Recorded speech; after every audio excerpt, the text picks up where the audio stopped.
friends. Welcome to Flosstube and Variety Show number 81. I'm Emilie Williams in Chapel Hill, North Carolina. Today is June 2nd, 2023. Thanks so much for joining me. I've had a few new subscribers in the past couple of weeks, and I really appreciate that and welcome you. And of course, all of you returning folks, happy to have you back. So Flosstube means mostly cross-stitch, embroidery, things having to do with embroidery floss. Today it's cross-stitch, as it usually is. And Variety Show means something else, and we'll find out what that turns out to be. I'm really happy to be making this video during the afternoon when it's sunny, because I feel like the light is better in here. I mean, I realize there's a shadow from the overhead lights in this room, but overall, I think the light is better. I probably should do something different about my lighting at some point, and maybe I will. I have the means. I have a ring light type light, and I have other light, but I don't like it reflecting in my glasses, and so that has made me, I try it and I see it reflecting in my glasses and I don't like that, so I turn it off. But this is more or less natural light except for the overhead light in the room. Anyway, that is not what you came to hear about, is it? Though if you have suggestions, you want to put it in the comments, that would be great. Or comments about my lighting. I'm going to start with Mathilde, which is Hands Across the Sea. This is from the birthday box, Letters from Europe collection by Nicola Parkman. And I'm doing this one on 20 count Aida, Just the Ticket by Tabby Cat. And I'm just making my way across, trying to get all the way across on these 4 lines of alphabet. Below the lower line there is a lowercase bold alphabet with a few little things at the end, and then starts these sort of marking, linen marking motifs primarily. And we start to get into the blue. So I'm looking forward to getting into the blue, but you know, it's all fun. It doesn't matter what color it is. Red is my favorite color, so that's just fine. So that's where I am on this. I work on this a couple of days every week usually. I sort of think, oh, I want to do a sampler type stitching because it's, especially if it's all one color floss, it's fairly easy. And then I pull that out. Speaking of one color, this is sampler 193 by 2x2 Stitch Art, which is an Etsy person. I came across her in my search for Ukrainian designers last year or 2 years ago, and bought several things that she did, but this is what I'm working on now. This is white 16 count Aida, and it is DMC 777, 2 strands over 1 Aida square.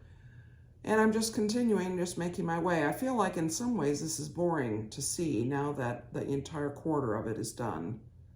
Now everything that I do is a repeat of something I've already done.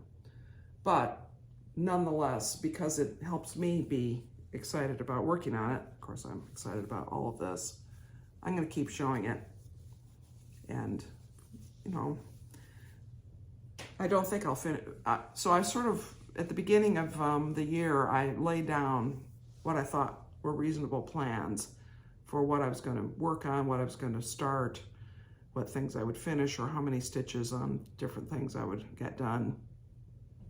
Most of that's completely out the window.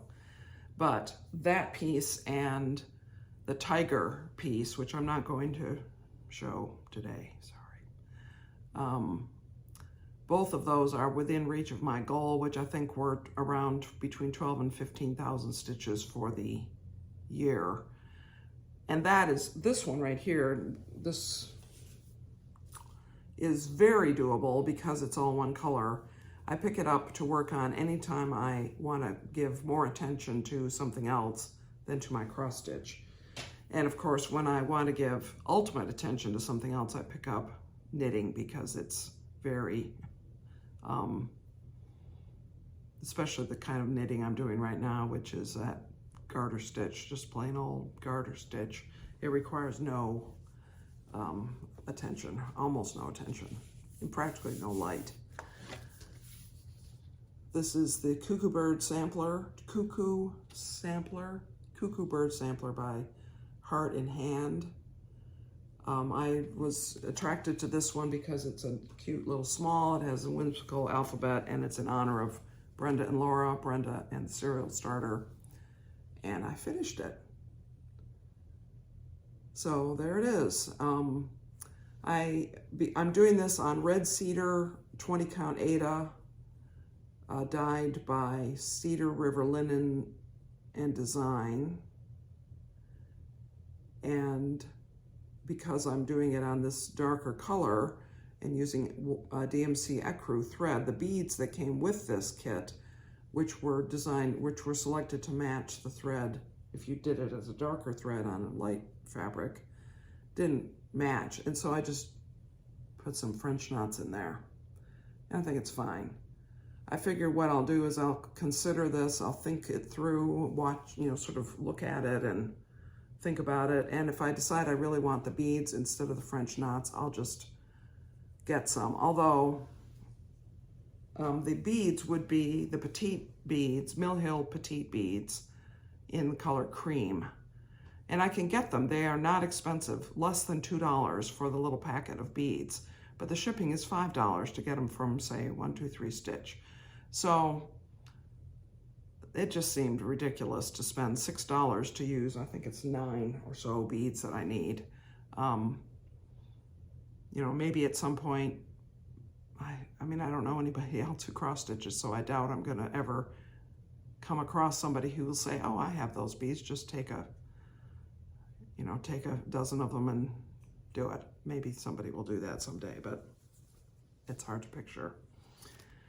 Emilie Kalwar, again, Hands Across the Sea.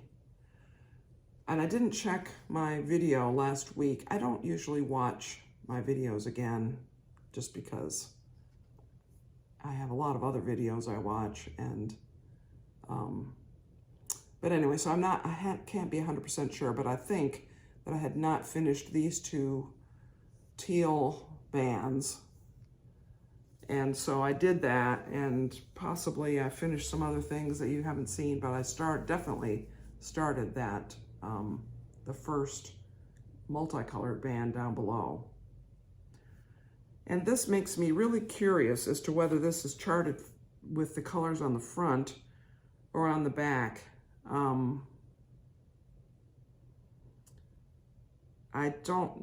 can't tell from the write-up in the pamphlet whether it is or not.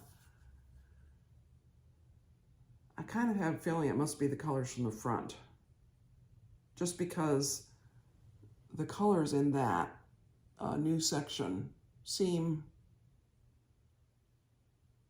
muted or something, as if they faded over time. But doesn't matter. I'm enjoying it, and it will be interesting when it's finished. So in news of the channel, some of you may have noticed that Cindy and I posted a galloping horse video earlier this week. We recorded it last weekend, and we had a great deal of fun, as we always do, recording that, and I hope you like it. So it's about quilting and sewing. And because of now that Cindy and I are doing those videos from time to time, I'm not going to talk about quilting very much in these videos, unless there's something quite remarkable that seems pertinent or that I could justify having as a variety show element. But you can check out those videos to see what's going on in our quilting world. Very impressive quilts we did for a client that I show that we show in that video. Anyway, that's, and on other channel news, I expect I'll make a video next week. I think so. So I don't see any reason that anything's going to be interrupted in the next week. Now, what else is going on? So I've tried to make some notes. Oh, yes. Ah, yes. Another couple of cross-stitch items. So I probably worked on Winter Rose Manor this week. I can't remember if I did or not. And because I can't remember, I've tried to institute a better way of keeping track of what I've worked on, because I like to show things that I've worked on and not wonder, did I already show that, or is there any progress since then? I haven't up till now had a good system, but I'm hoping that I will have now. So I may have shown that. I may have worked on it since I last showed you.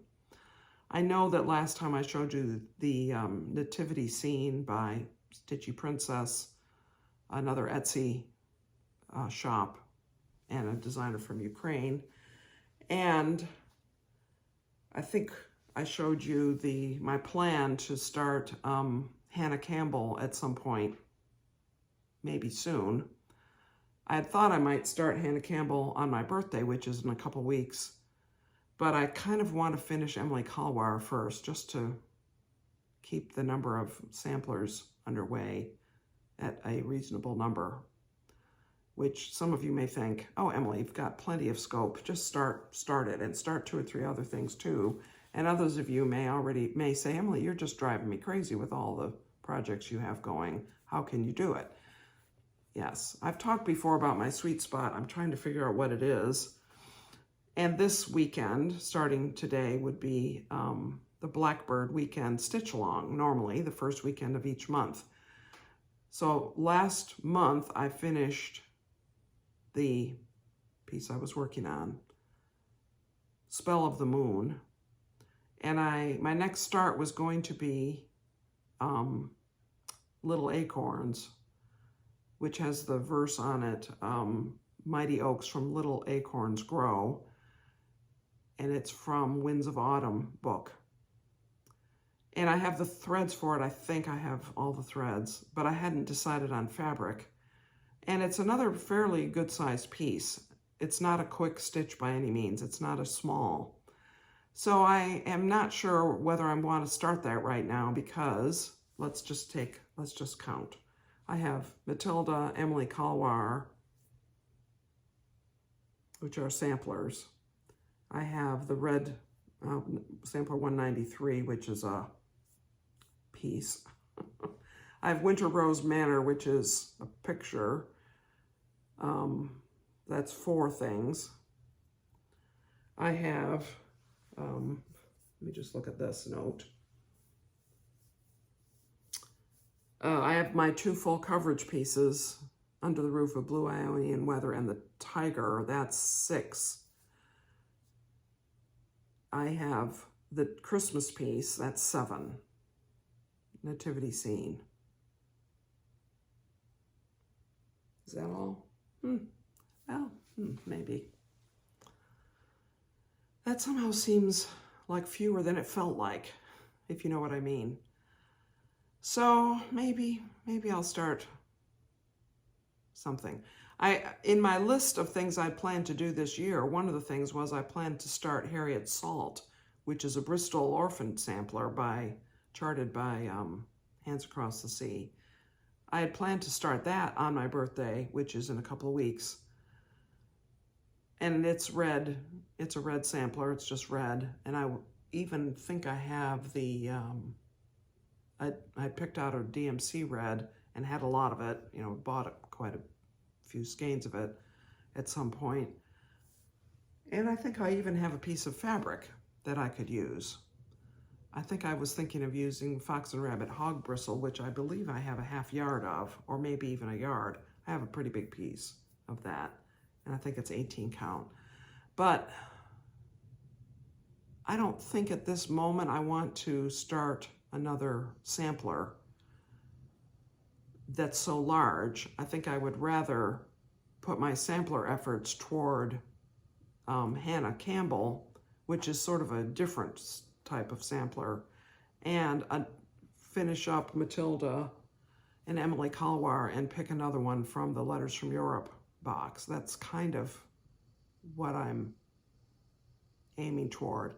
So I may start Harriet Salt at some point later in the year. I might get very inspired to start it after visiting Bristol and learning more about the Bristol orphanages and George Mueller and so forth when Leslie and I go to England later this year for the Great British Sampler Weekend. So I don't know what will happen about that, but sometime in the next few weeks, something will change. And I might select a different blackbird design rather than the mighty oaks or little acorns or whatever that's called. I should really fix that in my mind, what it's called.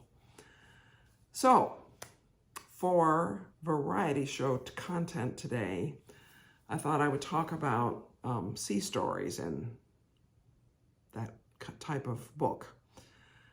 Back in 30 years ago, some friends of ours eagerly awaited every year the release of the latest Patrick O'Brian novel. Patrick O'Brian is the author of the Aubrey Maturin series, of which I think there are 20 completed novels, and the 21st one was incomplete when he died in possibly the mid-1990s or maybe the late 1990s, some time ago. And Jack Aubrey is the main character, the captain, and his good friend Stephen Maturin is the ship's surgeon. And between the two of them and their particular personalities and their experiences, the whole story, all the stories of those 20 books are created. And it takes place in the turn of the 18th to 19th centuries. Napoleon and the wars between Britain and Spain and Britain and France and so on.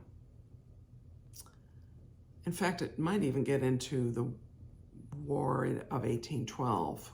I can't remember if the later books get that far, war against the United States. But it's from the British Royal Navy's standpoint. And I read a couple of those books, by reading them as physical books, and I think I might have read one on my Kindle. And then I either got them on Audible or there used to be a recorded books subscription that you could borrow, essentially, or rent, maybe would be a better term for it, books on CD, which I used to get all of them and listen to them. So I listened. I don't think I listened to number 21, the one that was incomplete, but I think I listened to all the way up through number 20, the final one that he completed in his lifetime. And I'll say that I really enjoyed them very much. I looked forward to the chance. I mean, I didn't read them as they were coming out the way my friends had. I read them all after they were all out, so they were all available and I could binge read them if I wanted to.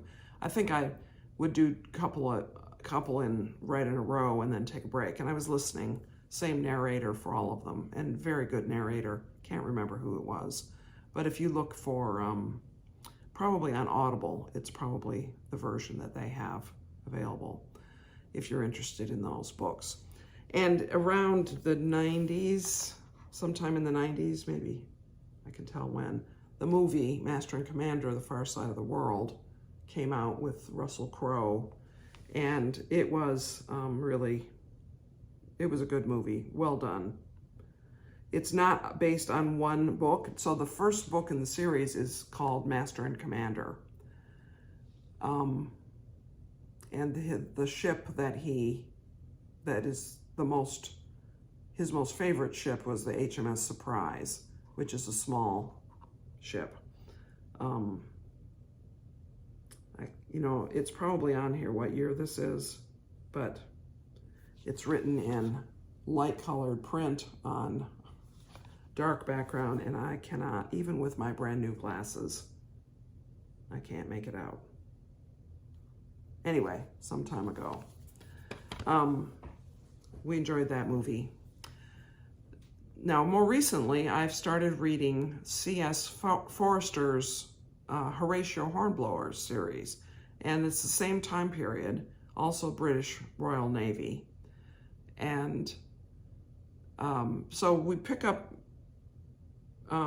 Jack Aubrey when he becomes master or commander of a ship. In other words, we don't see him living out his midshipman days, but we do pick up Horatio Hornblower as a midshipman in the first book. And I got a Kindle version of the first 3 books, so it's Midshipman Hornblower, Lieutenant Hornblower, and then a book about his first command, which was a ship. It had a name. I can't remember. Anyway, I won't put those titles down below, but I'll put that collection in the description box in case you're interested. Again, very enjoyable, different tenor, I will say. You sort of learn the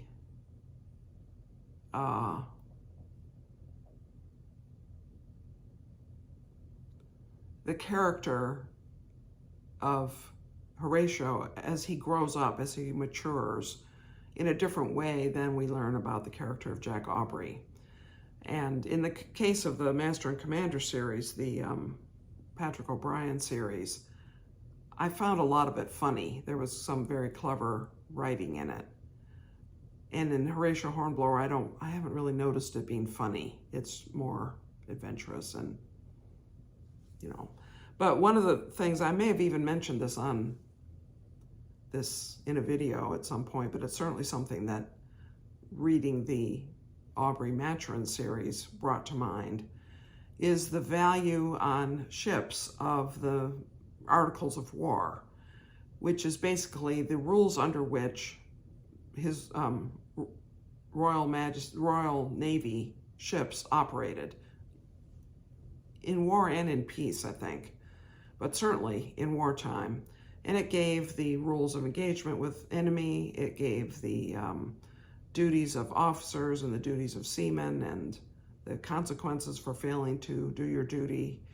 And the pattern on ship was that 3 Sundays out of 4, there would be a church service on Sundays. And on the 4th Sunday, there would be the reading of the Articles of War, and the captain would read the Articles of War. And the result of that was that every seaman, every member of the ship's crew knew what his duty was and knew what would happen, what gains he could expect if he performed his duty, and what would happen in terms of consequence if he failed to. And it created what Captain Aubrey called a happy ship. He wanted a happy ship where everyone knew their duty and did it to the best of their ability. And I felt that that was a good idea, a good goal for the church staff that I supervised.